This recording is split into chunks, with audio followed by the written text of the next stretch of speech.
Welcome to the Kennedy School Forum, and welcome to our celebration. Because tonight is a celebration of events 30 years ago today that took place in Selma, Alabama. It's a celebration of one of the great moments in American history, a moment that, for some of you, is too distant to remember, but for others still lives quite vividly in our own memories. Selma is not so far away that we were unable to bring one of its great citizens to be with us tonight and to share with us his experience of what it was like to live and to lead during those days in March of 1965.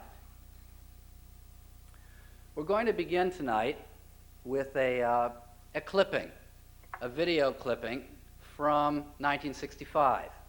It's a clipping from the live footing from those events in 1965, just to make it real for those of you who were not there, who don't remember. Let me very briefly say a few words about our panelists tonight, and then I want to say a few words about leadership as I've come to understand it, and how I have come to understand it in part through the analysis of those people who played key roles in that moment in Selma in 1965. One of our panelists is not here yet. Elaine Jones should be here momentarily. We'll have to orient her as she walks in late. She's the counsel for the NAACP Legal Defense Fund, and she should be flying in from New York any moment now. A quite stellar personality, an important figure in the civil rights legal tradition. In addition, we have with us Judge Leon Higginbottom, one of the very few black federal judges, one of the first, who sat as a federal judge for, 29 years?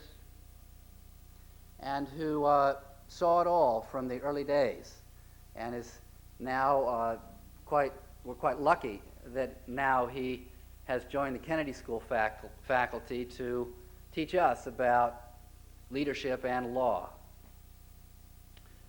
And finally, I am very, very pleased to welcome J.L. Chestnut, the very first black lawyer in Selma, Alabama, who now has the largest black law firm in all of Alabama. He came to practice law in 1959 in Selma at a time when no black people were allowed to even serve on a jury in most of the counties surrounding Dallas County, the county in which Selma exists. So he is a pioneer, and he hopefully will share with us his, some of the lessons that he's captured from being a pioneer. And really, in my terms, a quintessential leader. A leader without much authority. Didn't wait for the coach's call. Didn't wait for people to ask. Didn't wait to be appointed. Saw a need, and with his fellows, mobilized for action that changed the life of this country and the lives of many people in it.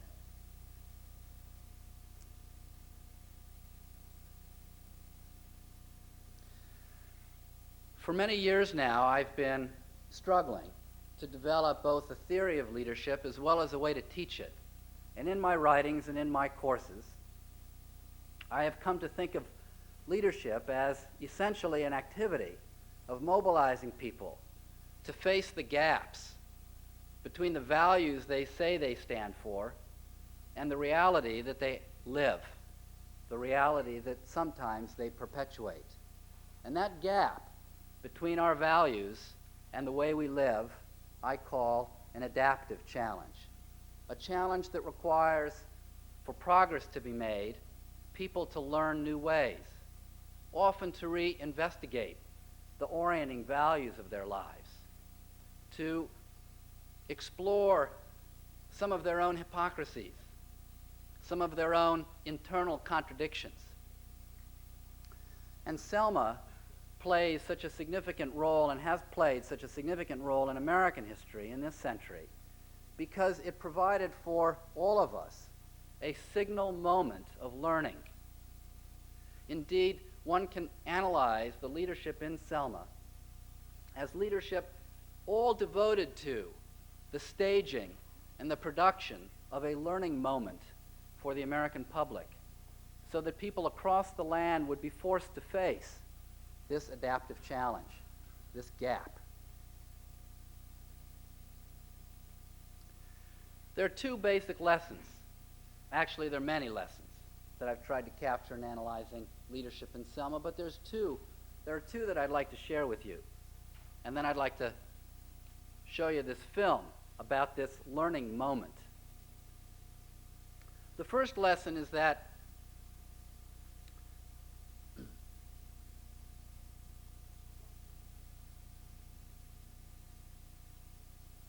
Martin Luther King and the leaders of the civil rights movement, like J.L. Chestnut, people on the ground, had no vision of their own. We tend to think of leadership as someone who's got a vision. But what made the movement successful was that their vision was not their own.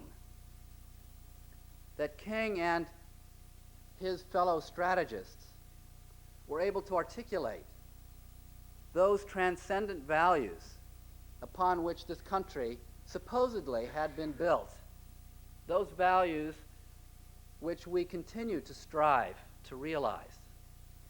And it was because they found ways to articulate and demonstrate, illustrate those values that then could pluck the heartstrings within Americans in living rooms across the land, as scenes that you will shortly witness were piped through their television sets into homes, forcing people to reevaluate, to check out those orienting values. And so that's the first lesson. Vision doesn't come from within. Vision comes from articulating, interpreting, identifying those values that already join people together. The second big lesson in Selma is that leadership doesn't take place from one place. Progress isn't made by just one person's actions. Leadership took place in Selma from all levels. On the ground, we had people who are not famous. Hardly any of you have heard of these people. They operated without any authority in taking action to mobilize their own local community to stand up for itself. When they finally called in Dr. Martin Luther King and his colleagues, they had already set the scene for King's efforts to lead by using Selma as a national illustration of a national problem. And finally, you had leadership with authority. President Johnson played an extraordinary and important and key role in harnessing that learning moment, in milking it for all it was worth, like an opera singer in a way. Ripening that moment, using those 8 days, instead of charging in with the National Guard as everyone demanded that he must to protect the black demonstrators who were being beaten. Johnson did nothing. Not because he was weak, not because he failed to be a leader, but because he knew that the images had to fasten in people's minds before the learning would take place that might then generate the political will, the national will, for a Voting Rights Act with real teeth and potency. And after 8 days, that will got generated. And then he could ride through the opening. Well, I'm going to ask my colleagues who were there, who know more intimately than I do as a scholar and student of these affairs, what actually happened, to speak to them.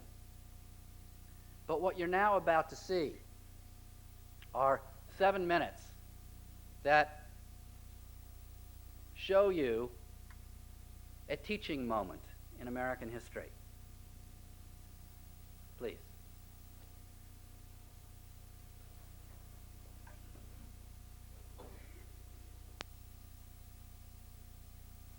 Governor Wallace was determined that the march would not take place.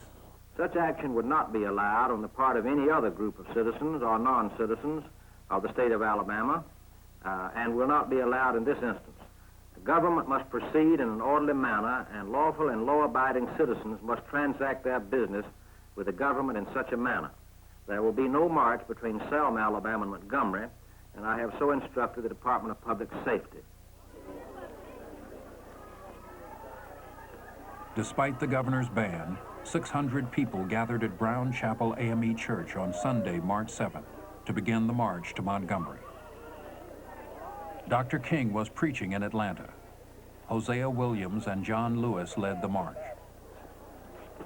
Lewis chose to march even though his organization, the Student Nonviolent Coordinating Committee, opposed SCLC's strategy and decided not to take part.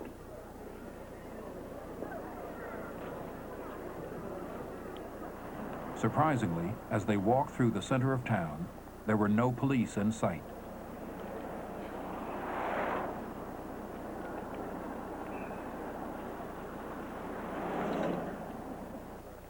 The route out of Selma crossed over the Edmund Pettus Bridge.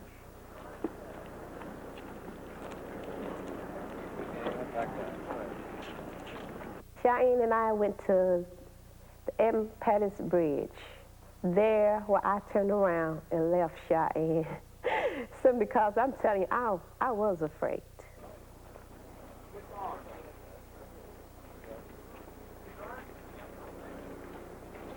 Waiting on the other side were Alabama state troopers, under orders from Governor Wallace to stop the marchers.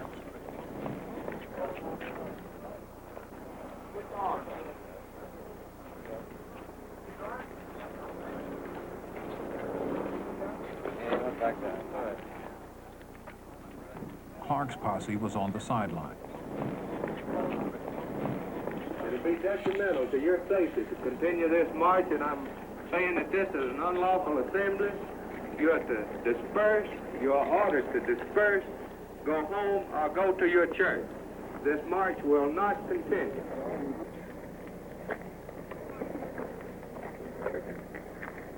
Is that clear to you?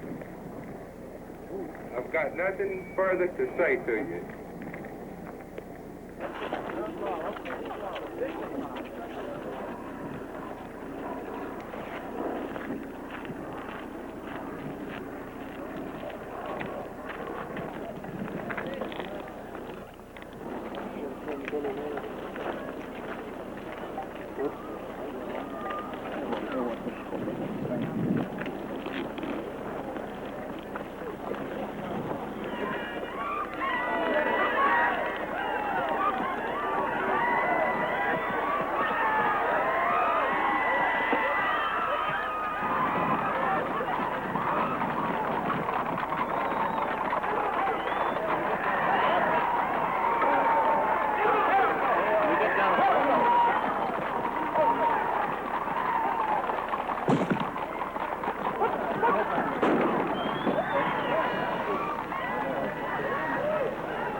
All I could remember was outburst of tear gas and I saw people being beaten, and I began to just try to run home as fast as I could.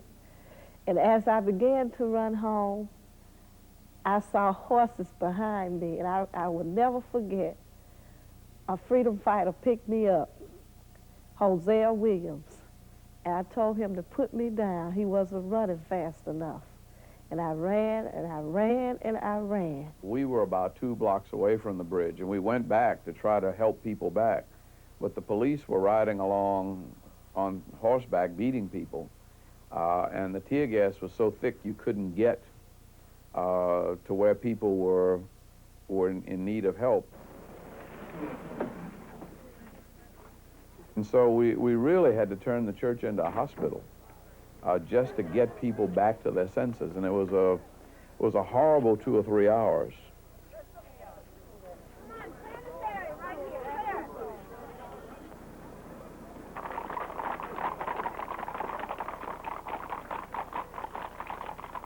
Shock gave way to anger.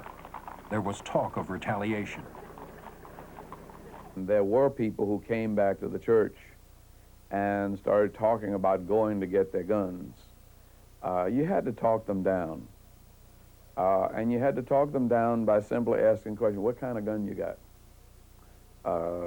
32, 38. How's that going to hold up against the automatic rifles and 10-gauge shotguns that they've got? And how many you got? There are at least 200, shotguns out there with buckshot in them. You ever see buckshot? You ever see what buckshot does to a deer? And most of them had. And you make people think about the specifics of violence, and then they realize how suicidal and nonsensical it is. The day after Bloody Sunday, Governor Wallace reprimanded law enforcement officers for the scene on the bridge. It was something that happened that enraged me, because I didn't intend for it to happen that way. But I didn't want them to get beyond that point where there were some people that told me there might be some violence. Sunday night, the television networks broke into regular programming to show these scenes to a national audience. ABC interrupted its primetime movie, Judgment at Nuremberg, a film about Nazi war crimes. When that beating happened at the foot of the bridge, it looked like a war that went all over the country. And then the wrath of the nation came down on us. Governor Wallace had made clear his intention to prevent this march on the grounds of public safety and danger on the highways. And while we knew there would be a confrontation, state and local law enforcement officials were prepared for major disorder.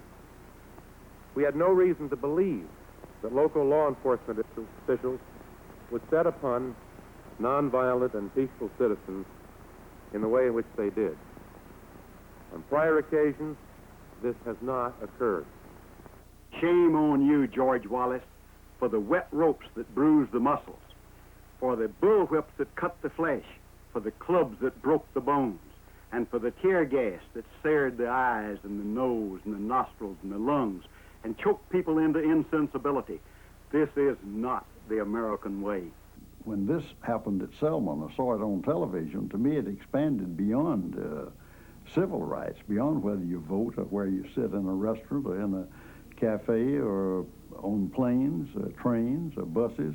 It became a matter of human life, and it became an issue that transcended any of those we were voting on, became bigger than that. After the beating on the bridge, we immediately sent out a call for our friends. We didn't think we could count on police protection. People said we should send in the National Guard. We didn't think that they would send in the National Guard to protect black people. And so we sent out a call to people of goodwill.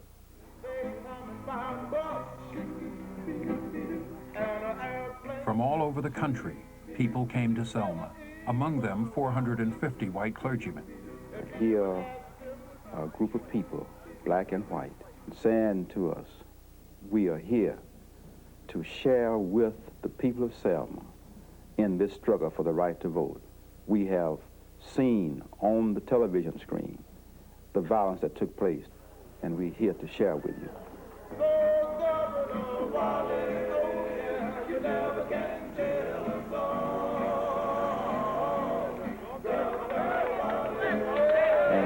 feel a change in the atmosphere, a spirit of inspiration, motivation, and seemingly hope coming back into the eyes and into the minds of these people, and then renewed commitment to the nonviolent method. They plan.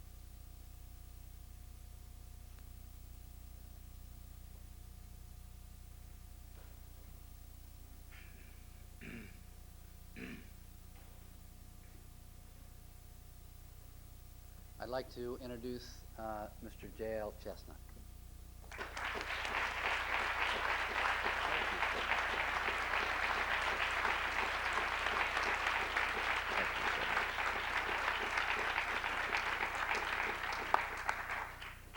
Thank you so much. For 45 years, I have tried to impress my dear bride, Vivian, and I have not had much success at that. This morning, I told her I was coming to Harvard, and she said, "Oh." So I think that I have moved up a notch in her estimation, but it's a great honor for me to be here. In order to really understand what you just looked at, you might want to think with me what it was like in 1959 when I went back to Selma to practice law. I'd been born in Selma in 1930 and left for college, the law school, and the Army, and I went back in 1959. There were only 150 blacks out of a pool of 20,000 in that county who were registered to vote. And each one of these had to be vouched for by a white person. If some white person didn't say old Ned was all right, old Ned didn't get registered. Not one black person in the entire state of Alabama had ever served on a jury. Not one. No woman had ever served, but that's a different story. There were no black policemen. Blacks, the only blacks who worked downtown in Selma or Birmingham or Mobile were janitors and delivery people. No blacks had jobs. I had grown up in Selma knowing that no matter what qualifications I had, no matter what education I got, I couldn't sell neckties in Sears. My mother and black women couldn't try on a dress or a pair of shoes in a downtown department store. There were black and white water fountains, black and white restrooms. And the police in black Selma were a law unto themselves. When they knocked on your door, if they bothered to knock at all and you said, "Who is it?" they said, "The law." Not representatives of the law, they were the law. They did whatever, to whomever, whenever. And nobody dared ask a question. Black folk were afraid to talk to each other because you never knew what somebody would go downtown and say you said. And that was enough not only to cost you your job, it could cost you your life. And that was just a few years ago, 30, 35 years ago. That's almost yesterday. And people, I was making a speech in Los Angeles last year, and I was describing the Selma of 1959. And that this old woman said, who'd never been out of California, she said, "Well, why did you go back?" And I said, "I just told you why I went back."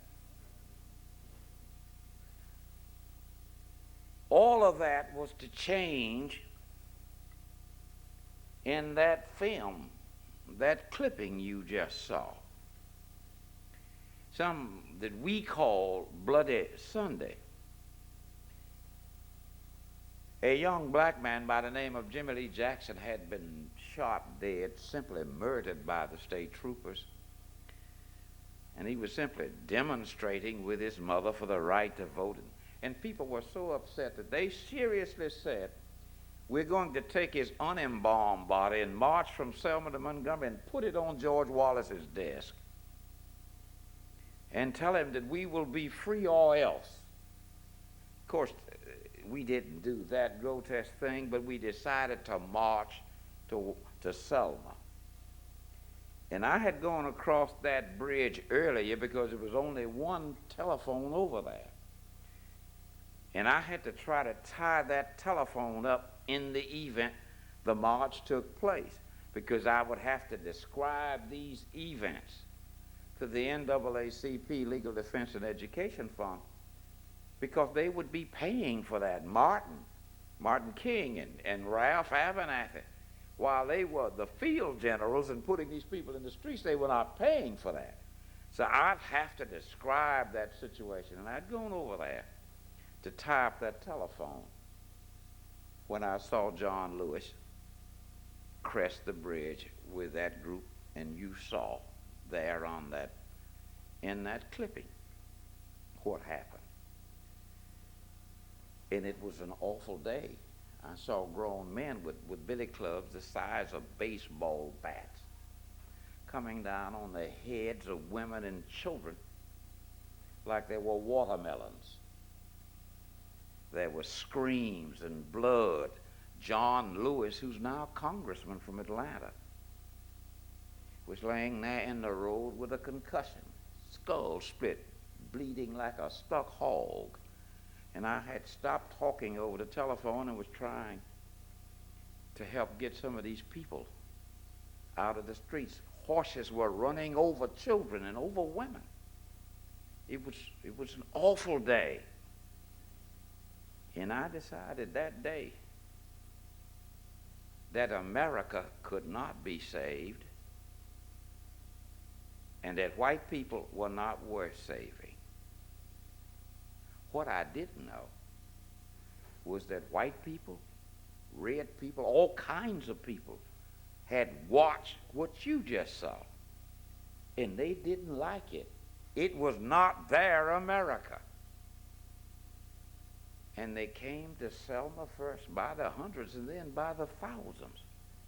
And I had never thought that white people would come from the north and stand with us against white people from the south. Nothing in Selma in all my years there would have led me to believe that, but there it was. And I had to try and reassess what America meant to me, and whether or not America could be saved, and whether or not white people were worth saving. I had to rethink this whole business of being a human being. A few weeks earlier, Martin and some others had gone to the White House and asked the president, Lyndon Johnson, to present to the Congress a voting rights law. And Lyndon said, boys, Lyndon called everybody boys. He said, boys, I just gave you a public accommodations law. You can go to the Holiday Inn now. You can go anywhere I can go. The country won't stand for 2 civil rights laws in 2 years. Go back home, be quiet. And of course, Martin and them came back to Selma, and there we were marching across this bridge and getting whipped to death, and there was Lyndon Johnson in the White House looking. And the next thing I knew, there was Lyndon Johnson on the telephone, on the television, presenting to a joint session of Congress the Voting Rights Act, which became law in 1965.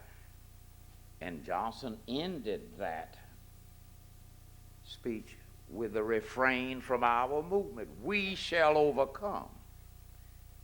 And Martin told me later, he said that when he saw that, and the president said that a little tear just rolled down his cheek.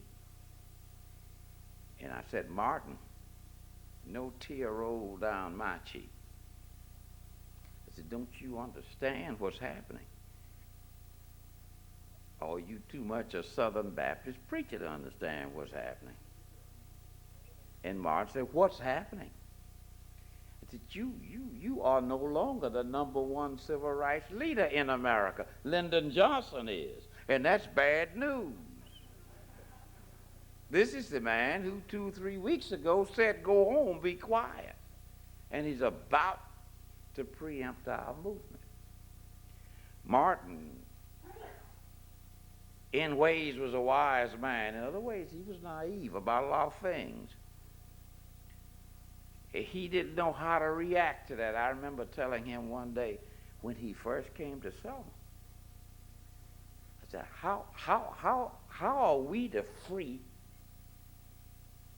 of people who think God Almighty is an old white man with a white robe on, white beard, sitting on a white throne somewhere way beyond the white cloud? How do you free a people who think the adversary is God? And Martin really didn't know how to deal with that. He was a Southern Baptist preacher. Ralph just looked at me with great disgust. But Martin was in deep thought. And he finally said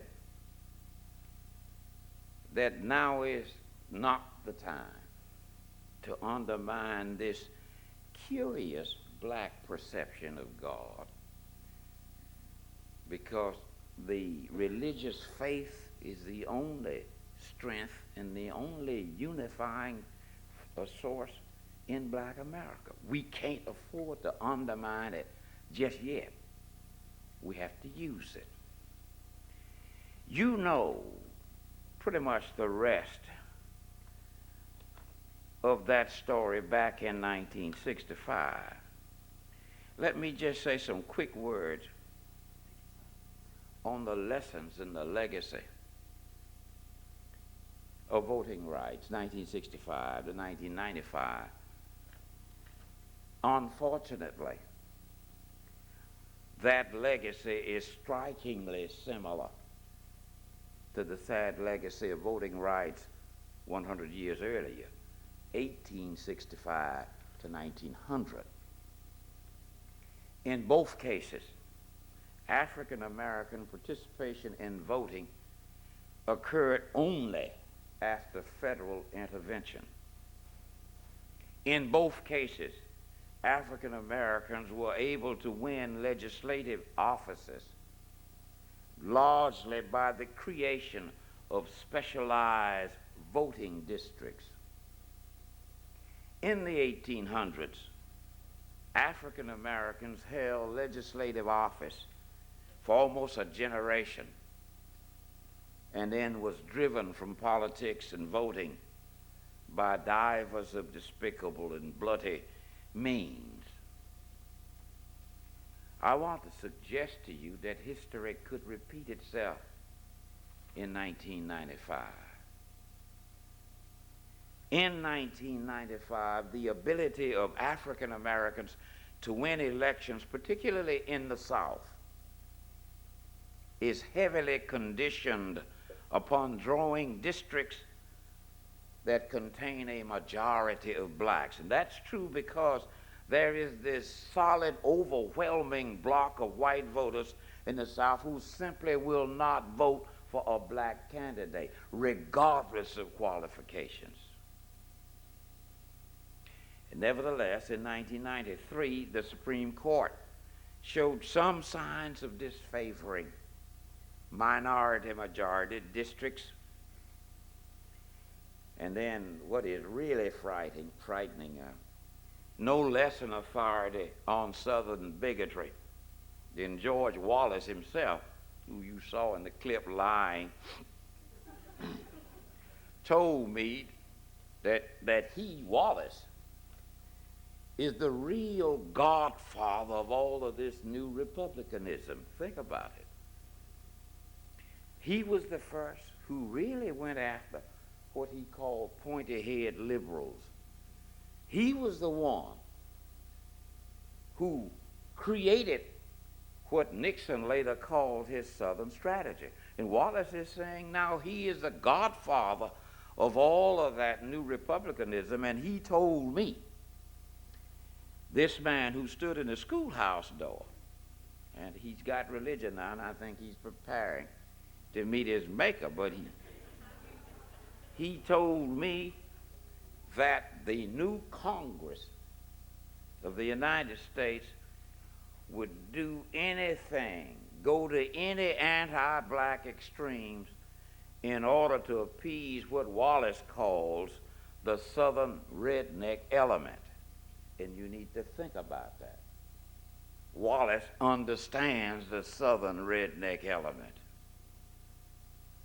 I believe the Supreme Court will allow minority-majority districts to be intentionally drawn in the future, but not with these strange configured boundaries they now have. I believe that, if for no other reason then, there is this trade-off between an increase in majority black districts also producing a corresponding net gain in Republican seats. That ought to interest Clarence Thomas. I also reject Democrats who blame minorities and these special districts for the loss of Democratic seats. Except for the large white bloc vote that uniformly votes against blacks, it would be unnecessary to draw a few districts to protect black candidates. And lastly, I want to make the point to you that 100 years ago or so, the South lost the war and won the peace. In 1995, it may well be on the verge of repeating that feat. And after almost 40 years on the front lines in Selma and all over the South, I know that the new republicanism in the South is due largely to the struggle of black Southerners to protect our civil rights and security under the banner of the Democratic Party. I do not believe that this nation as a whole has decisively realigned itself with Newt Gingrich, Jesse Helms, and Strom Thurmond. I may be wrong, but I don't believe that. I do believe the South is winning the propaganda war, and America needs to be aware of the new Southern mythology. The old Southern mythology held that African Americans were happy as slaves, and later as we were happy in being discriminated against and exploited, that all we wanted, the South said, was to serve white people and tap dance. The new Southern mythology holds that the South has reached new substantive milestones in race relations, that racial discrimination is virtually ended, that the civil rights laws are working efficiently, and the South is now the Sun Belt and everything is just fine, that the South is not perfect, but is no different than any other section of the country. Well, I have lived down there and was born down there, and I want you to know that that is hogwash. In fundamental ways, the South is as racist in 1995 as it was in 1965. Racism is no longer practiced where the rest of the country can see it. Even Southerners know better than that. The David Dukes and other apostles of violence are out. The new type bigots in the South don't need them. That's why they're out. I have never known, and I said this, Judge Higginbottom the other day in court, I have never known a white liberal to lead a lynch mob or blow up a black church and kill children engaged in prayer. I have known a number of white liberals to sit behind desks in banks and redline an entire black community. I say all of these things to you to indicate that these are exceedingly dangerous times. They demand our best efforts, the best efforts by the best people. They demand our honest efforts. They demand that for once, let America be honest about the problem of racism in America. We will never resolve this difficult issue as long as we dance around it and talk about the Negro problem and all other euphemisms which won't come face to face with what the real problem is. It ought not to be so difficult to learn to live and to love. It's far more difficult to hate and be divided. It takes a lot of time and trouble to hate. And I've seen enough hatred to last me many lifetimes. And I don't want it in my life. And I don't want it in your life. America can do better. America must do better.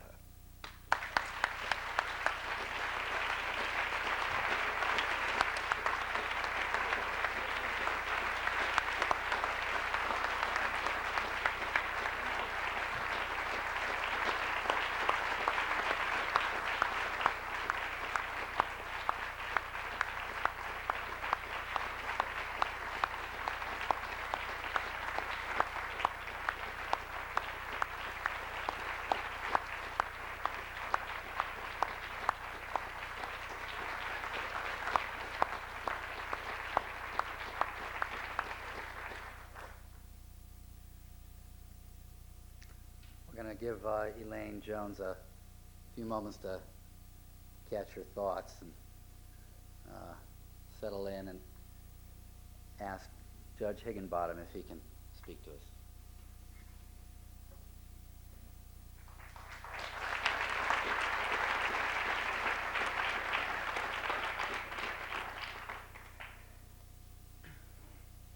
Attorney Chestnut, I cannot tell you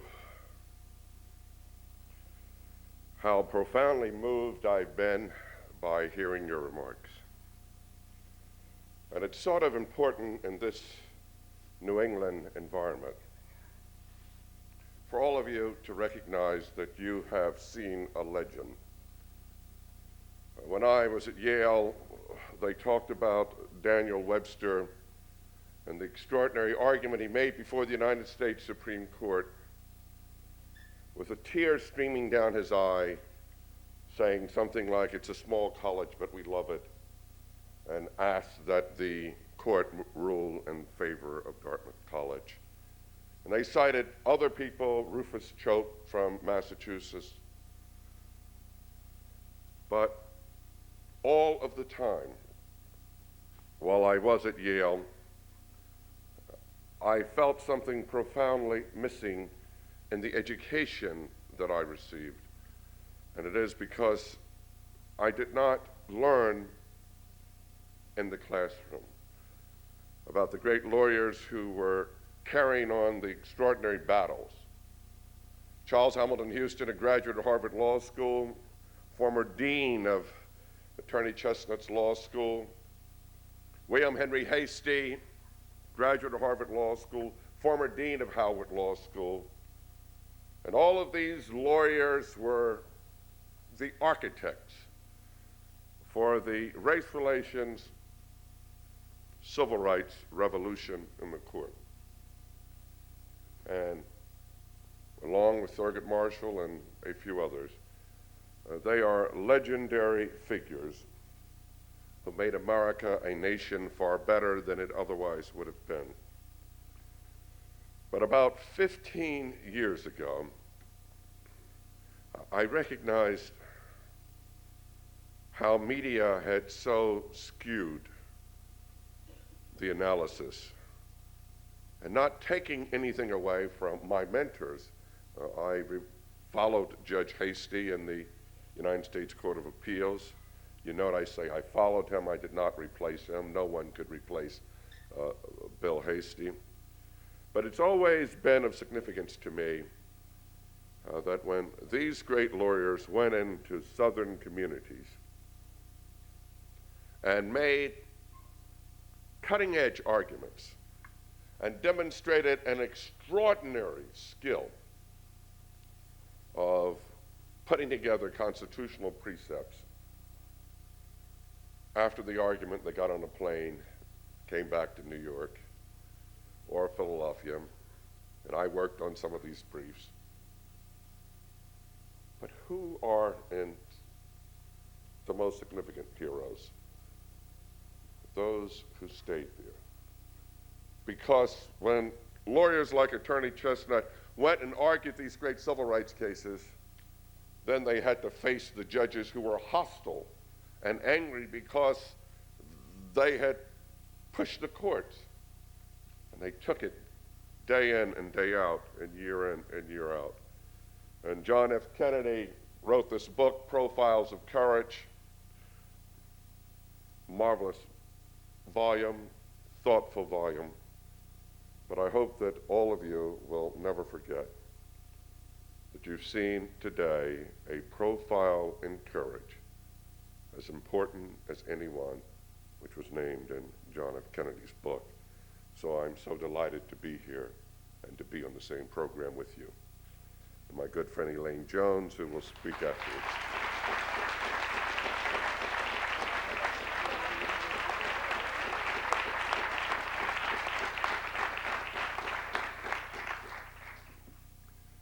With your permission, I'd like to talk on two levels. First, in the Kennedy School model, something which is fundamentally analytical. And then, secondly, something from the heart. And the two do not always meet. I would suggest that to understand the 1965 Civil Rights Act and to understand the march, there are probably 5 components which were very critical. And we have to make sure that we understand all of them and not underestimate any of them. First, I start out with the leadership of the United States Supreme Court. For when in May 17, 1954, they declared that state-imposed racial segregation and racial exclusion were not constitutionally permissible and were in conflict with the Equal Protection Clause of the 14th Amendment. That without that rationale having become part of the law, none of the confrontations that followed would have had the imprimatur of legitimacy that constituted the very foundation of the Brown case. And by its declaration that racial segregation in the school systems was not tolerable, the logical inference was that other forms of state-sanctioned racial discrimination are incompatible with the spirit and the morality of the federal constitutional law. And that was a critical, a sine qua non judgment, which made a foundation on which others could follow. The second aspect would be 3 cases by the United States Supreme Court which came up in the early 1960s. Baker v. Carr, They use the word one man, one vote. I've become smarter and I say one person, one vote. But when the Supreme Court of the United States said that it was justiciable for a federal court to decide cases where you had this dilution of the vote, where in Baker v. Carr in some city in Memphis, where you could have 20 times as many people picking one representative as some rural county, and that was not constitutionally permissible, and that one person, one vote would have to be the law. It meant that those who wanted to manipulate the political process could not do it in the strange ways of not changing boundaries, though populations had changed, and therefore you got some statistical equality in representation. So Baker v. Carr and Reynolds v. Sim, in another case, Alabama has just given us so much enlightenment in the law. Gamillion v. Lightfoot, coming out of Tuskegee, these stand for the proposition that federal courts have an obligation to assure equity and fairness in the voting process. Now, the third is an issue which I don't know even a scholar on leadership will ever be able to categorize adequately. I'll tell you what I call it. I won't take it anymore syndrome. And I give you two examples, which at least become so compelling to me. Rosa Parks, December 1955. On that day, for some reason, she says, I won't move to the back of the bus. In other words, I'm not going to take it anymore. And she's told she's going to be arrested, and she says, okay. And she's arrested. And then they hear about this wonderful, God-fearing Christian woman, a seamstress at a downtown store, who's arrested and is in jail. And then movements start to take place. But think of it. If Rosa Parks on that day had not moved to the back of the bus, I submit to you that many of you may not have known of Martin Luther King. Because happening in Montgomery was a pure matter of coincidence. But it happened, and then you got the whole movement, and again the United States Supreme Court comes in, where they say that segregation on buses imposed by the state law is unconstitutional. The other key example, and I won't take it anymore syndrome, occurs on February 1, 1960 in Greensboro, North Carolina. And 4 kids going to North Carolina A&T, 4 black kids, go into a Woolworth 5 and 10 cent store and have the temerity to ask for a hot dog and a bottle of soda. And they were told, we don't serve Negroes. They sold them goods in the store. They wanted their money. But to serve you in the counter of this high-quality place would go against our high protocol level.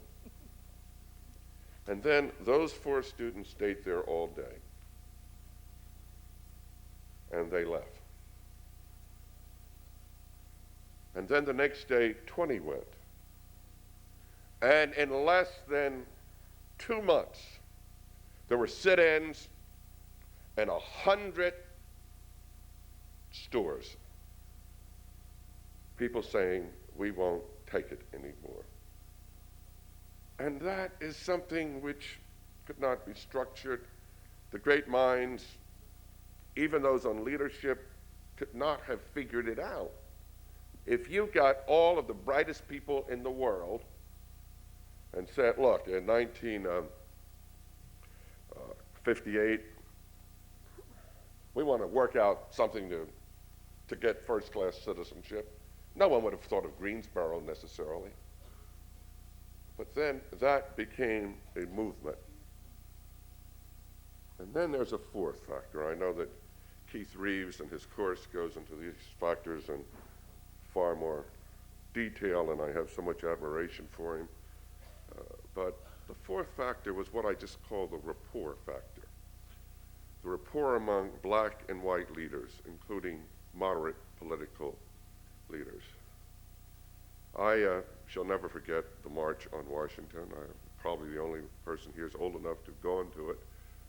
But on that day in '63, what was so overwhelming was that you saw rabbis, priests, labor leaders, all in a peaceful march. And it indicated that we do have people in this country who are willing to work together to make America the nation it should be.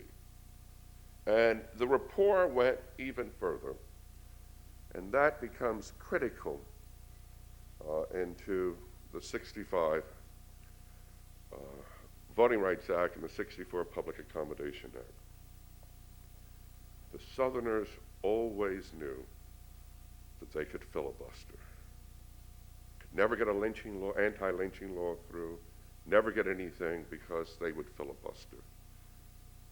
I mean, Strom Thurmond spoke in late 1950s against a very modest Civil Rights Act and spoke 24 hours without stop. Filibuster succeeded. They recognized they just couldn't get it through. A strange thing happened in '64 and on to '65. And it was that Republican leadership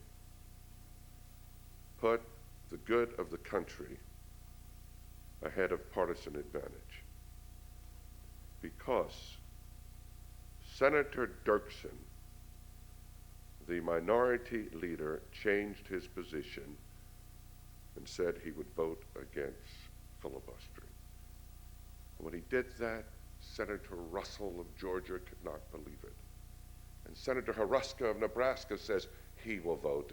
And Dirksen makes a statement, the time has come. But it's this fourth factor which could not have been done merely by militant African-American leaders, could not have been done even by those people who joined in Selma, could only have gotten through by getting past. And what occurred was something which was miraculous in many ways. Moderate Republicans who perhaps could have gained some political advantage saw that there was something more important to this country than getting a political advantage, and it was, what type of nation are we going to be?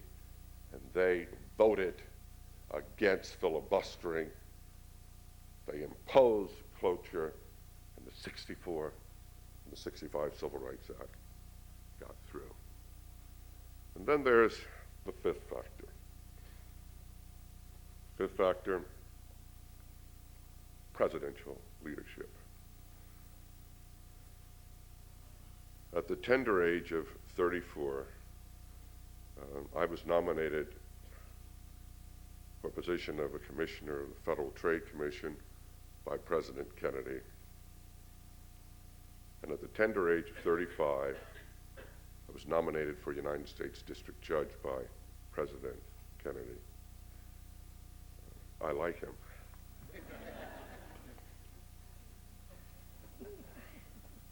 But I want to put this in the corridor of history. The '64 and '65 Civil Rights Act got through, I think, because of a very extra amount of conviction and priorities which Lyndon Johnson put on, willing to risk his future. He has said this to me, and he said it to others, that when he got those bills through, he knew he would never win the South again. And then he went on and nominated Thurgood Marshall for the Supreme Court. And that was the death blow. And I don't know how many presidents would ever have gone that extra mile time and time again, as Lyndon Johnson did. So that what we had were 5 factors, which when combined together made it possible for the Voting Rights Act to get through and for America to move towards a society it should someday be. What do we have today? The United States Supreme Court under Chief Justice Rehnquist is not the United States Supreme Court of Chief Justice Earl Warren. And as you look through a whole series of cases, again, Presley coming out of Alabama, and Shaw v. Reno, the United States Supreme Court is moving backwards in many, many ways. I know that that's a harsh, strong, maybe terrible statement to say, but let me quote Justice Blackmun when dealing with the 1964 Civil Rights Act matter, speaking of a case which the court had just decided. He said, "Sadly, one wonders whether the majority of Supreme Court justices still believe that race discrimination against non-whites is a problem in our society, or even remembers that it ever was." And that is from a Supreme Court justice talking about the colleagues with whom he has worked year after year. Now, I think that's the sort of the analytical aspect. It seems to me that people are always asking me to talk about what were my personal experiences. Personal experiences can be very skewed. They're anecdotal. So you'll have to make your own judgment on it. The thing which I recall most vividly, because I did not work in the South, I worked in the North basically, was a civil rights case I tried in 1962 in Anne Arundel County, Maryland. And in Anne Arundel County, because King and all these people never had any money, and yet they'd want people to get out on bail, so that what Roy Wilkins and others would do would say, "Look, Leon, will you go and handle this?" And we make sure that we do things with a certain protocol. A couple things I did. First thing I did, and the lawyer who worked with me, William H. Brown III, a young, talented black lawyer, graduate University of Pennsylvania, we go into the jail about 3:30 in the morning, and we have all of these young people singing. I said, "I'm from the NAACP. We'll represent you. We won't charge you. We want you to sign a power of attorney." Why a power of attorney? It is because the Virginia Bar Association had moved against some of the black lawyers in Virginia and were charging them with what they call champerty, which is an ethics violation, what in Massachusetts you'd call ambulance chasing. And all these lawyers had done would be to go into communities and say, the Brown case says that this segregation is not constitutional, and we will represent you without charge. So the first thing I asked them was sign the power of attorney. I was 32 years old. I didn't want to get disbarred prematurely. The second thing was I said, we will try to get you bail in the morning. Can any of you have sources which you could support? If not, we'll see what we can do. Had a marvelous group I represented. Young people from Lincoln University, from Temple, from from Swarthmore, from Haverford, and they were sort of like a Pennsylvania contingency, and that's how, in the crazy allocation of matters, I got the Pennsylvania cases wherever they flowed. And I said to them, I'll file a writ of habeas corpus. We had our pleadings already. And they said, and we'll try to get bail. And they said, no, you can't put up bail. And you can't file a writ of habeas corpus. Now, the whole concept of criminal law is predicated on the assumption that anybody who is in jail wants to get out. I mean, that's why you have the great writ. And here I am with clients who tell me, you can't file the writ. So we didn't. They stayed in jail. We tried the case. Juanita Mitchell, Clarence Mitchell's wife, was one of my co-counsel, because we always had to make sure we had a lawyer of that state practicing with us on the case. And we were berated by the other side. And they were talking about, Rubenstein and Cohen, who don't live in this community, are here. Coming down here, where colored people and white people have always gotten along together, causing all this conflict. And lawyers, two Philadelphia lawyers. So you just sort of got used to this steady impugnment.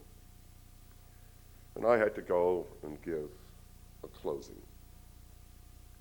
And in my closing, I said, ladies and gentlemen of the jury, it is true that I come from Philadelphia, but I'm a citizen of the United States, and I do not apologize for that. And it's in Philadelphia where the Declaration of Independence was written. It's in Philadelphia where the Constitution was drafted and the Bill of Rights was crafted. And if you ever come to our city, I would be the first to say, you're no foreigner. You're a citizen of the United States, and you're entitled to all the protection.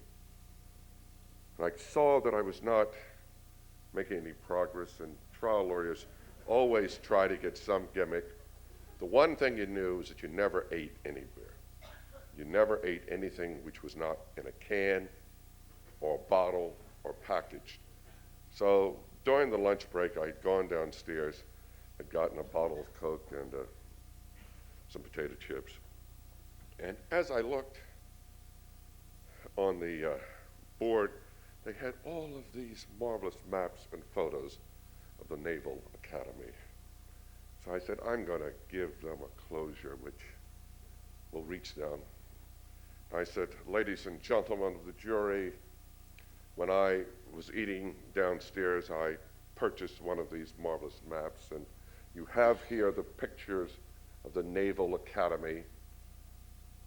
And you talk about how people who come here go throughout the world. And I assure you that when this verdict comes in, whatever it is, it will be reported in Moscow and in Bombay and in New York and in Paris.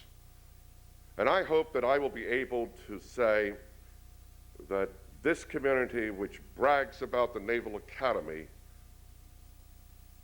would let a black midshipman be able to get a bottle of Coke before he goes out to serve our country throughout the world. And your verdict will speak in terms of not merely Rubenstein of New York and Cohen of New York, but it will also speak about people who are even from your community. Well, the jury was out fast, lost it, won it on appeal, but I won't deal with it. Now, let me give you the other anecdote. When I became, I'll finish in 2 minutes. When I became a federal judge, I was 35 years old, and I apologize for going too long. I knew that I'd no longer be able to be a part of the protest movement. So I was asked by some good friends in Hattiesburg, Mississippi, to come down and give a speech. The in 1965. And that was at the first interracial affair in Mississippi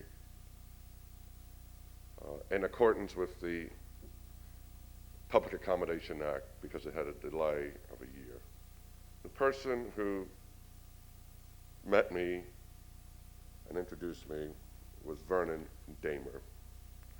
Vernon Damer, 11th grade graduate, gone to 11th grade, had a business, but believed in voting. And the first time I knew that we were in real trouble was because I think his car was blue. And when we got out, he had blue thread, and he put it around the gas cap, and he put it around the doorknobs, and he put it around the hood. And I said, "Why did you do that?" He says, "So that if the string is broken, I will know that someone's put a bomb in it." And he introduced me. And I think Hattiesburg was worse than Selma. And he introduced me and said, "We want this young lad to come because he's a federal judge. But he's from a state where everyone votes. And that if we win the ballot, we will have black congressmen and judges and senators. And this is what you must do for your children." And it was a moving speech. And a few months later, I got the sad news that while he was home with his family, they threw in 5 Molotov cocktail bombs. He took his gun, ran to the front door, and fired back. Told his children to go to the back. One daughter was burnt badly. He saved her. And then he ended up in the hospital, and he died the next day. And why do I discuss Vernon Damer? It is because if people like Damer and people like Chestnut can give all of their lives and their spirits and their concern to make America the nation it someday should be, people at Harvard should try to.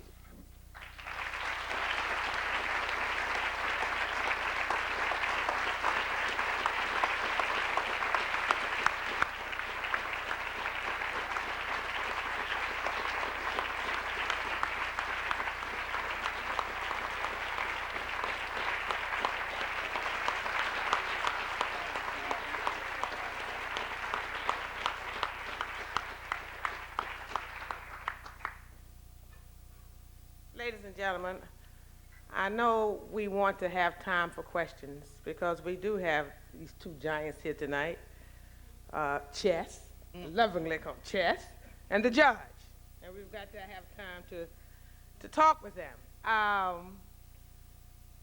But you know, as I was hovering in that airplane over Boston tonight, I thought, how can I explain to many who were not born in 1965 or who were infants in 1965 the relevance and continued need for a Voting Rights Act some 30 years later? That's not an easy assignment. And I've spent 25 years as a civil rights lawyer. And in looking, you know, I live it. And I'm with it every day. And so I like to think I bring a level of understanding and commitment and passion to it that many of you may feel, but I have a duty to try to explain, if I can, in my few minutes tonight, why this opportunity to celebrate what you have seen, the 7-minute film, I understand, and the work of all of those who have gone before, who got the act passed, you know, and the work of the judge and others in interpreting the law over the years.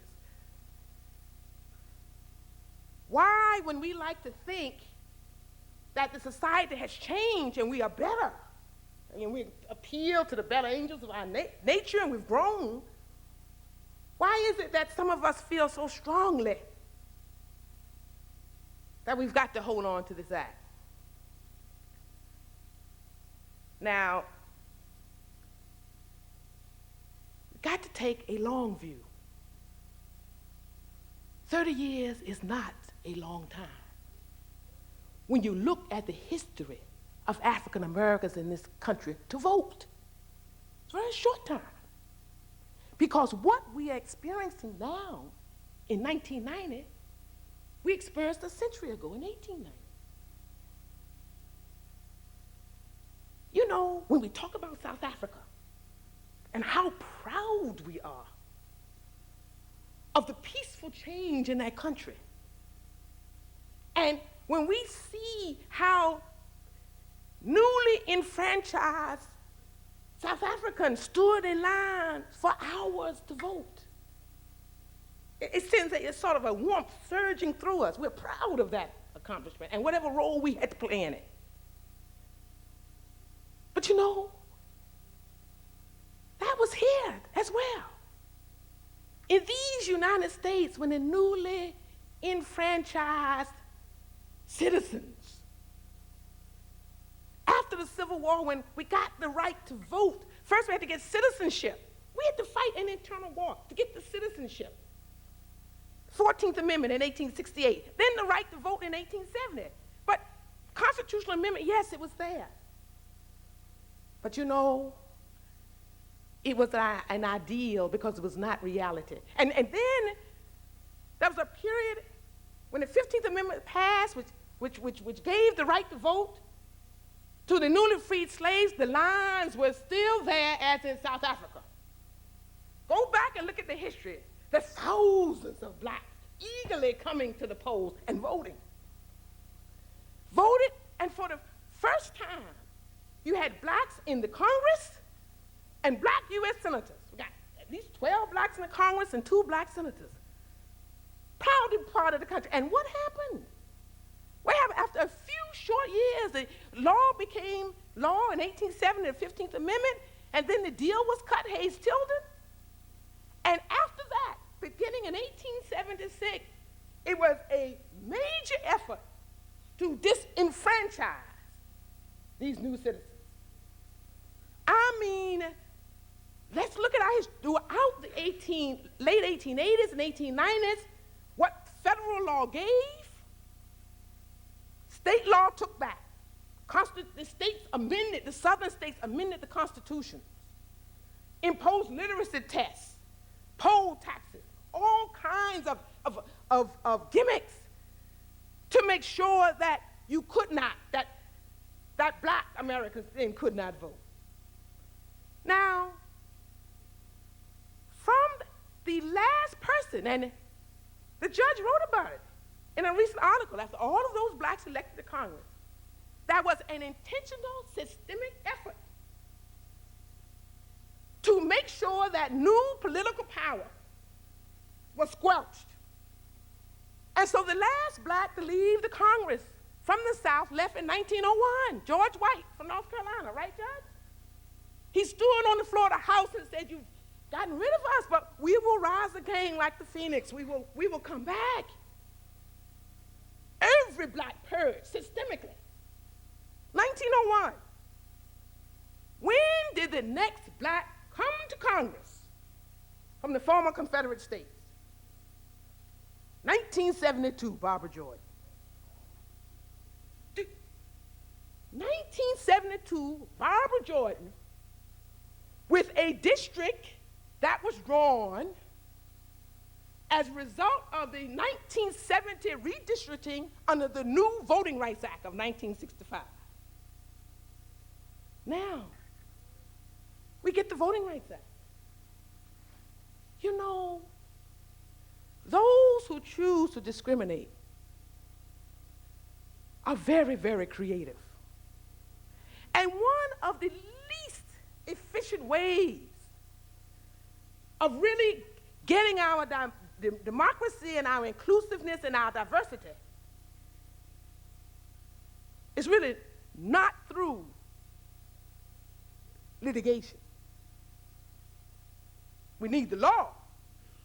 But the litigation is one of the least efficient ways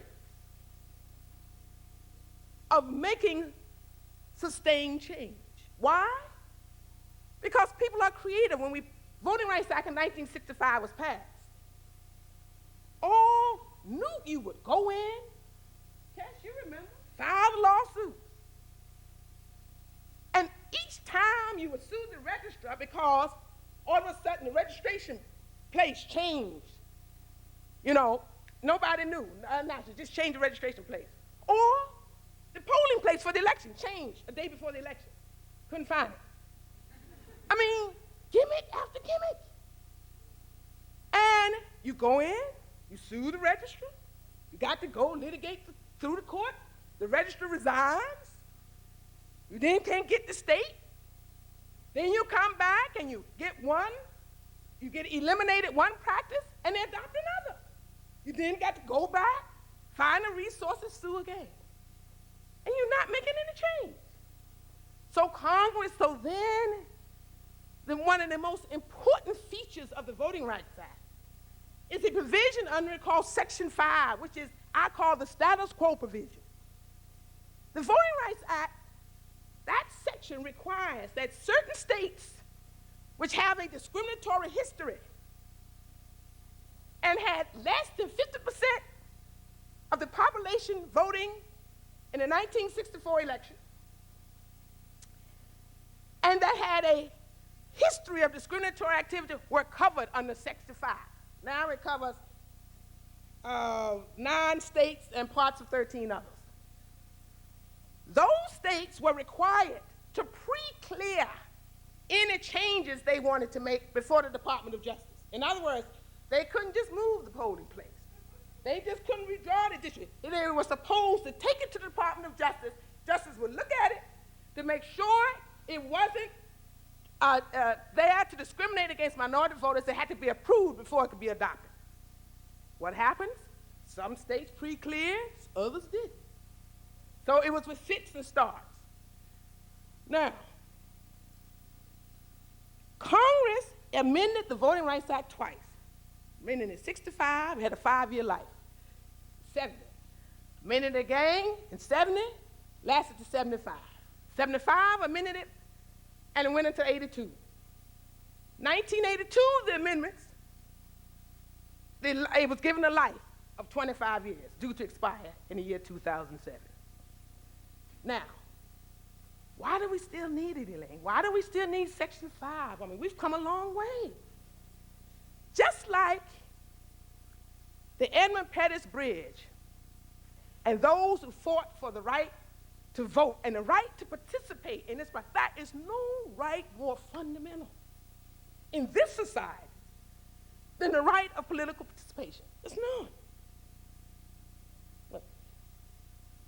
And when you have a process, a democracy, in which a people cannot express their voice through that process, that's a fundamental problem. And that is what traditionally African Americans have experienced. Why? It's sad, but it's true. It's reality. In this country, not all over it, not everywhere, but we suffer from something that's called racially polarized voting. There are many white Americans that just can't quite yet bring themselves casting that vote for that African. Just can't do it. Got nothing to do with merit, qualification, and just not quite there. You know, I'm not calling it by any name. I mean, sometimes it takes time. Now, after the African American's been in office for a while, then you look at him or her and say, oh, not too bad. Not too bad. Maybe I will vote the next time around. But now, what has happened? You look at the folks now who are elected.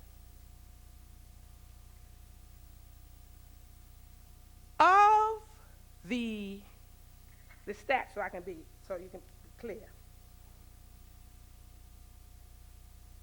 In 1990, there were 12 million blacks living in the 11 states of the old Confederacy, and they represented, there were 113 white majority congressional districts in those states. Every single representative elected from these districts was white. All of the blacks, every one of them in the Congress from the South, come from minority-influenced districts. Everyone. Of those from the North, only 4 of them that come from districts that are not minority-influenced districts. What are minority-influenced districts? Districts that are in excess of 45% African American. Those districts are some of the most integrated districts in the country. District in Texas, the court just declared unconstitutional. 47% black, 10% white, 43 Hispanic, unconstitutional. Yet, a neighboring district, 89% white. This is funny looking. Constitutional. Now, what we talk about this question of districting, if we lose these Voting Rights Act cases, we could very well end up with 4 blacks in Congress. 4. Franks, Watts, Eleanor Holmes Norton, Carl Moseley Braun.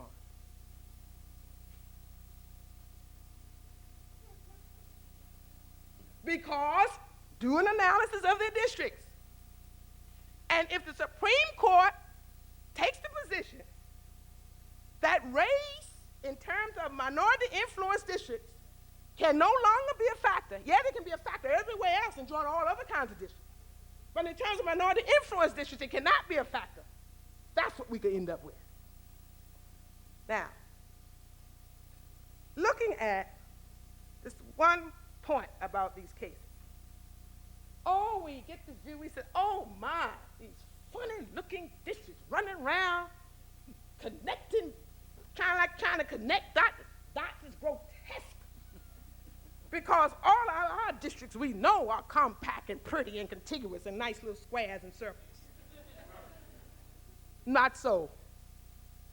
You know, most of our districts, ugly is the name of the game. And those that are pretty, the issue is not the shape of the district. For those folk in the State House who are drawing these district lines, what is the primary consideration? Re-election. Incumbency. Democrats look after Democrats, Republicans look after Republicans. And they don't worry about beauty. And I mean, I can just show you something. There's one district here in Texas, I couldn't believe it.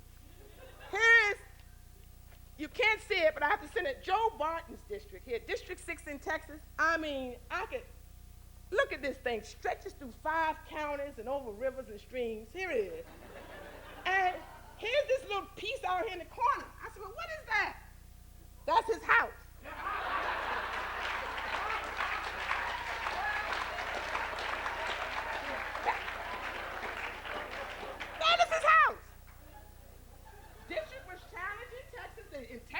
Challenge 24 bizarre-shaped districts, because as you know, most districts in Texas are bizarre.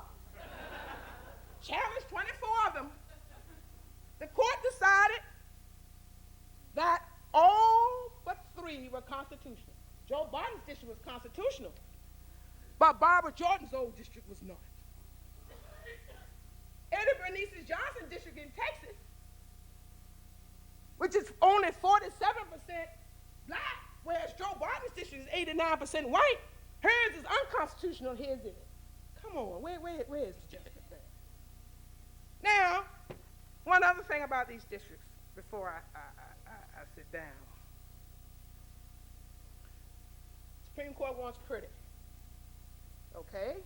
Bizarreness is a new constitutional standard.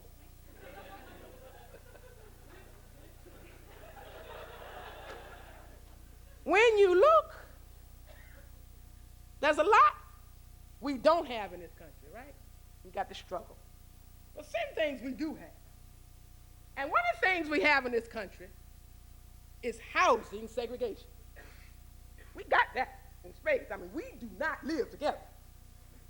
That's a black section, and that's a Hispanic section, and there's a white section. I mean, we are segregated in terms of our housing pattern. So, if you wanted pretty districts in the African American community, all you have to do is draw little squares or little circles, because they're all right there together. What is the problem? Why are they bizarre? Everybody lives together.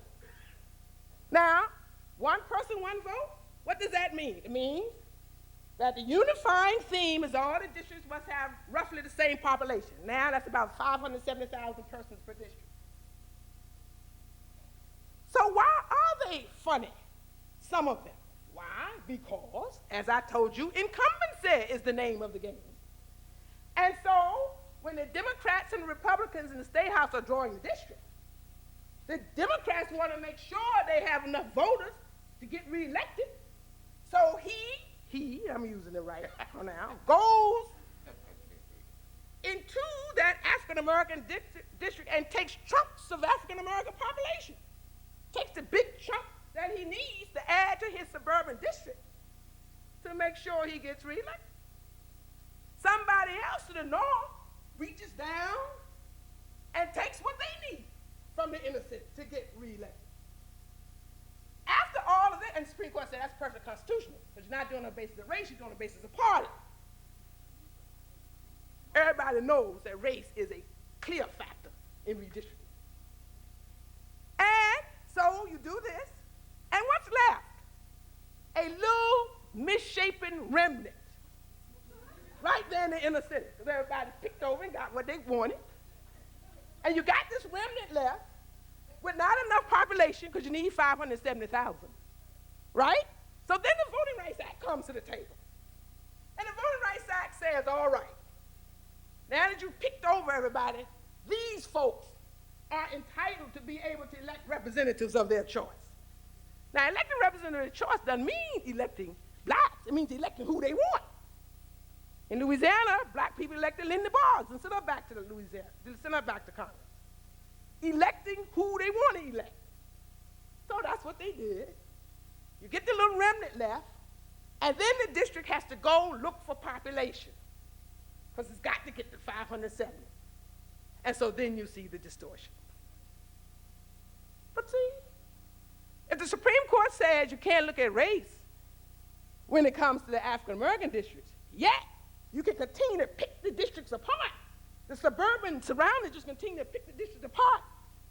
What that would do is dilute the black vote so that African Americans cannot then be able to participate effectively in the process, especially where we have racial block voting, where we have a situation in some of these covered jurisdictions, most of them, where there is racial polarization. Whites are not, and it shows you the first time around, they just can't vote for that African American. That's the need for the Voting Rights Act. You remove the Voting Rights Act off the table, and we go back to where George White was in 1901. That is what is at stake. And just like the folk walked across the bridge, this is our time, this is our bridge. It is incumbent upon us to understand what is going on here, and that we have not gotten to the point in electoral politics where race is irrelevant and we can take segments of our community and say, well, we're all colorblind and we'll represent your interests.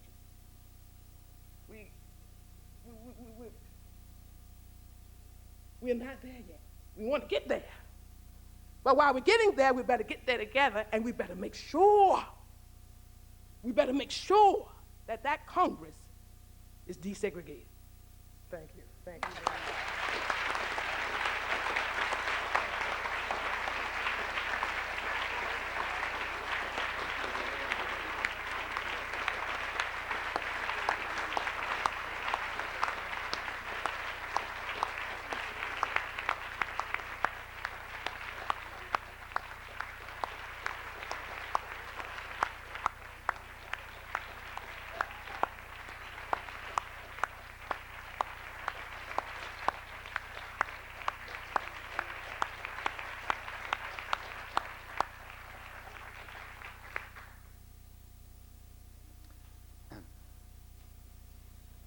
it would seem absurd to stay within the time boundaries when we're talking about a whole movement that was about breaking the boundaries. So we're 20 minutes over now, and we'll stay for 10 more minutes to entertain some questions. Gentleman over here. Thank you. My name is Bert Huang. I'm a junior at the college. I'd like to thank all of you for coming on behalf of the students here and all the guests. I'd like to hear from the panelists, aside from the Voting Rights Act, what is there for my generation to do in the next 30 years? What's the most important thing that we should be looking out for? Who'd like to take it? Well, I think that, well, let me say this to you.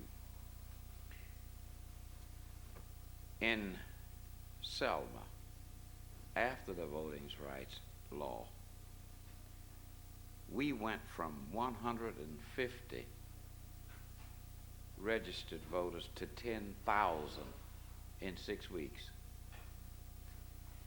People who had no voice in their government had overnight become the dominant voice in their government. And we had not considered, but perhaps should have, that there was no guarantee that all these new black voters would be any wiser than all these white voters who had been voting for years. And the vote was misused and mishandled in many ways. Wrong people from time to time were elected. I say all that to say to you, I think that your generation has a responsibility to share with all the world what you have learned and you are learning here. And to teach people what democracy is all about. And to set examples that are worthwhile. This is a wonderful opportunity at this grand university. Not many people have that opportunity. So your generation, I think, owes a great deal to America. And America needs all the help, believe me, it can get, because it's got a lot of enemies, domestic and foreign. Could I add something to that? Muhammad Ali once said, there are different strokes for different folks. And there's a lot of wisdom in that. It seems to me that there are just so many areas for which there's need that anyone who has a commitment will be able to find it. Take something like health care. 1 out of 4 individuals get no health insurance in this country. We are 17th in the world in terms of low birth weight. If you go through the data, despite the fact that we developed the great vaccines here, we are, and 15 countries are ahead of us on vaccinations. It just seems to me that there's any area which you're interested in, bright people can make a difference.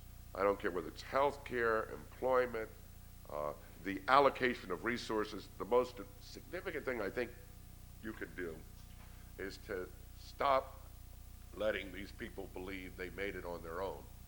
When Penn Central, and I was on the court when Penn Central Railroad went down, they spent hundreds of millions of dollars to save that. When the savings and loans went under, all basically by white males, we may pay up as much as $1 trillion. Now, if we can utilize the extraordinary resources to save Penn Central, to convert it, to save Chrysler, why can't we help a poor kid in the country or an inner city who can't get health care and who can't have decent housing? So I think that what we need are individuals who are willing to advocate for the causes, because there's no shortage of causes.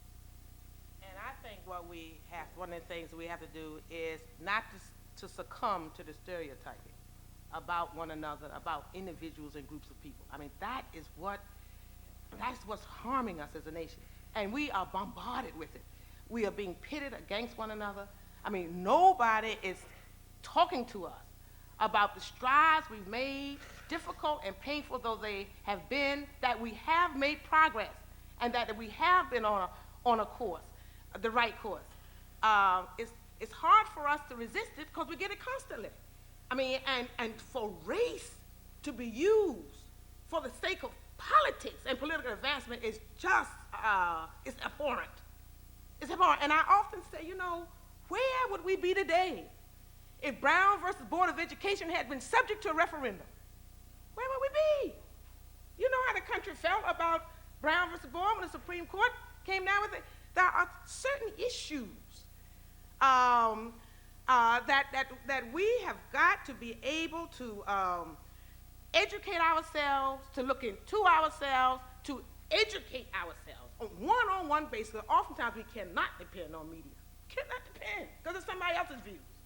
You know, we have got to be informed, we've got to read, we've got to talk, we've got to reach out to one another, and we've got to make sure that in our conversations with our friends and our colleagues and others, talk through some of these assumptions that we hear in our speech. And that's the only way. That's the only way we're going to be able to make real change. Thank you. Speaking about stereotypes, the editor of the largest newspaper in Alabama told me about a week ago. He said, why can't more black folk be like Colin Powell? And I said, how many white folk you know became joint chairman of the Joint Chiefs of Staff? Sir. Yes, I'm at the Divinity School, and Ms. Jones, you were saying that litigation is not an efficient way to bring about social change. I work in the area of prison reform, and that's a great concern of mine, being an ex-convict, and with the disproportionate number of our African-American men, especially, and now even sort of stats are changing for women, incarcerated, doing heavy time. How do we bring together a new model to bring the nation to a real mode of corrections for treatment and restoration rather than this retributive punishment mode that the nation seems to be hung up on now? It's of great concern to me, and it's very frustrating because that is an area that with this now 3 strikes and you're out, with this eliminating the habeas corpus for 1-year appeals on death sentences, this whole area of criminal justice and penal reform is also a form of genocide. And as an African American working with prisoners daily, I'm constantly bombarded with these questions. How can we work to bring real change into the criminal justice system and in the penal system? Don't misunderstand me on the statement on litigation. Litigation, under certain circumstances, if you've got the right tools, can bring about systemic change. Brown versus Board. But litigation alone cannot do it. And the reason it cannot do it because of the structure, the way you have to go about a case is 2 parties. You have to get the funding. You have to, you know, you've got to bring the case through the system. You've got to get the judges. You know, you've got to go up to the Supreme Court. You know, all those kinds of things. Now, we have to be able to continue to litigate, but at the same time, we need public policy. You know, we need people who are able to look at these issues and who have positions of responsibility and who are able to say, look, there needs to be a policy change here. Now, I separate the litigation from the law. We certainly need law. But, for example, the other day, the commission, you know, the commission that decided about the sentencing between crack cocaine and powder, and that the crack cocaine sentences were unnecessarily harsh and were unfair. No recommendation, right? Stop short of making a recommendation. Now, you know, we need, once you find that kind of problem, and spend the time doing the research and the studies and make the findings and write the report, then don't you owe it to the American public to give us your recommendation, you know, and to push for public policy and law that would cause that change. So it's a combination of factors. It's a combination of factors. It's advocacy. It's grassroots advocacy. It's people being informed. It's all of our disciplines coming together. It's the educators and the social scientists, the lawyers, the legal system.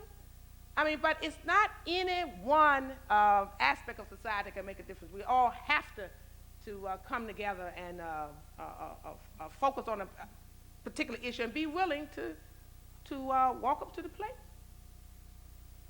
Let me just add one footnote. The most painful process I had as a federal judge was in sentencing. And if you see me, I'll give you copies of some opinions which I've written. But I think that you have to have an advocacy model, and your advocacy model has to deal with what do you mean by being tough on crime. And if you mean being tough on crime is disparity and treating blacks in effect worse than whites because of a particular culture, that's unfair and unjust. So that what I would think that when the Sentencing Commission came down with their non-findings, that's where you have to carry the ball on. And I think you have to do that in a whole series of selective issues. I'd be pleased to talk to you about it another time. Let me just add, I hate to say, but I really believe that things will have to get a lot worse before they get better. I go into the Alabama penitentiaries. Blacks are 1/5 of the state's population, 60% of the prison population. Young men 18 to 25, angry with the world. What they didn't know about crime going in, they will certainly know coming out, because that's what a penitentiary is, a finishing school for crime. And we can't build enough prisons to maintain this problem. That's a silly proposition and a dangerous proposition. And 99 9/10 of everyone who goes in is coming out. Prison has to be a revolving door, or it would bankrupt the country. So the question is, what are we doing with these people while they are there? We're making them worse. When it will be as unsafe in the suburbs as it is on Central Avenue, I suspect America will begin to honestly address that problem. I'll just say this. Years ago, there were some of us who said that drugs are becoming a serious problem. We're not going to be able to contain that within the central city. It's going to leak out and touch you. It's already out. They didn't believe it. It's out now. So there seems to be in America, if you can paint it black, or if you can create the impression that it's confined to blacks, America does not often move and doesn't move effectively. And what's interesting in this regard, look at the recent debate on the death penalty. An hour of really reasoned debate on capital punishment. Its economic implications, its penal implications, implications for the systems, the judicial systems, and for the bar, and for the citizens of the state of Iowa. You look at that debate and that vote, and then you look at the debate in New York. Look at the debate in New York.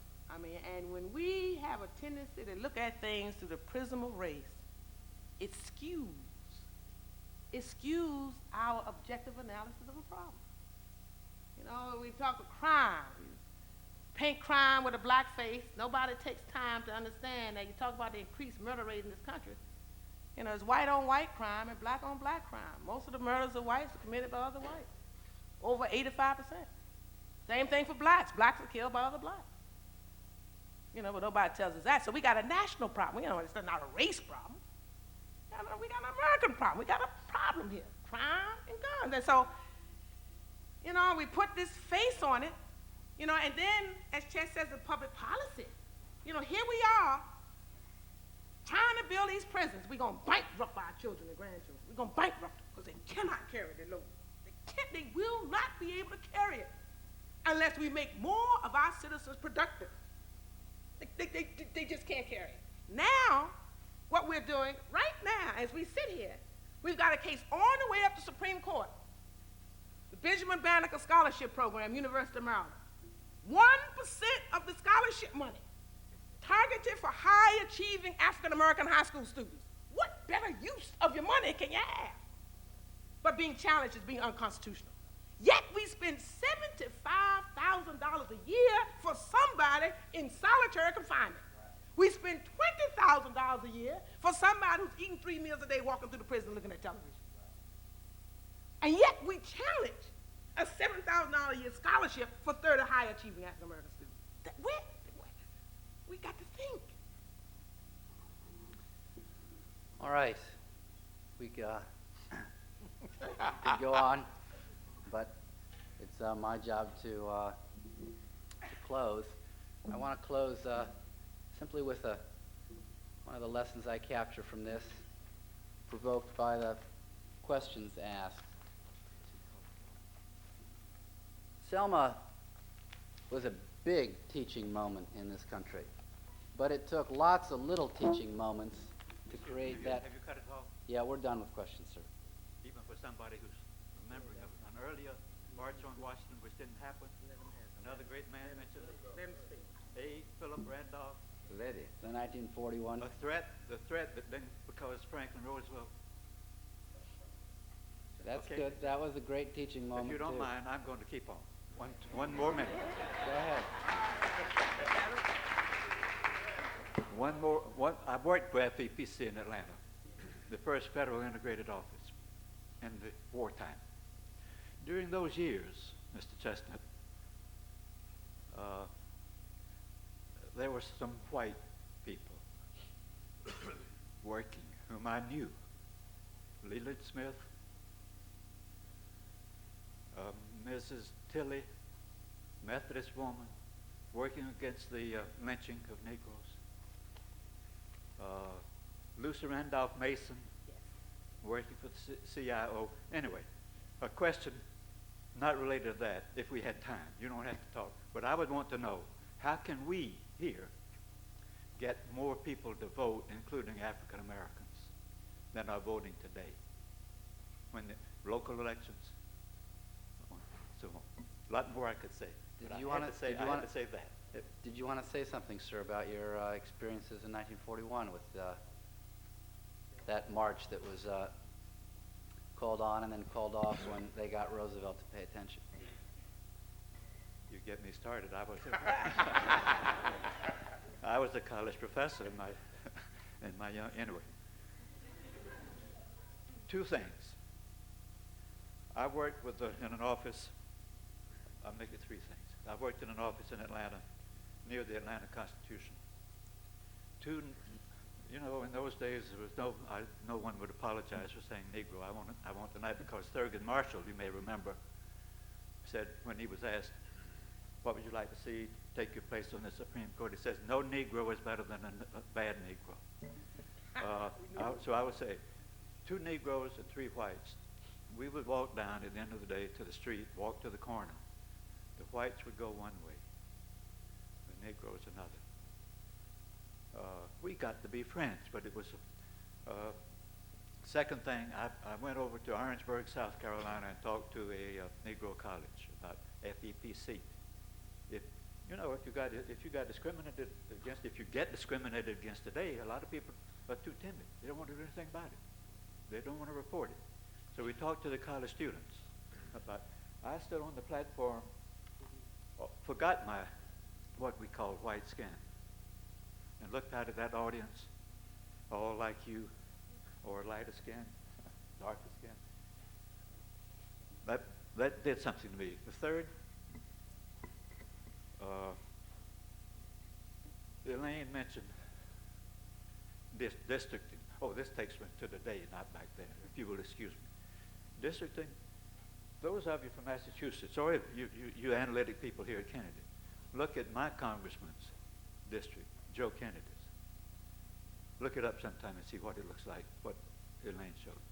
There's so much more that I could say, but that I felt I almost had to say. My admiration for Mr. Chestnut goes way back.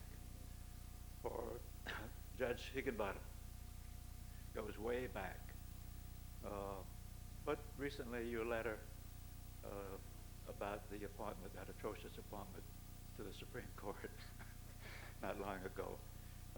But there's the main thing that I wanted to say when you give me the chance is I believe in integration. I believe in people being free to sit the way they feel comfortable, but work together. It seems to me we have to. This affirmative action, now the effort being made to destroy it, those welfare people who sat in on the meeting the other day so that Newt Gingrich from my home state could make his speech, I thought that was great. Okay.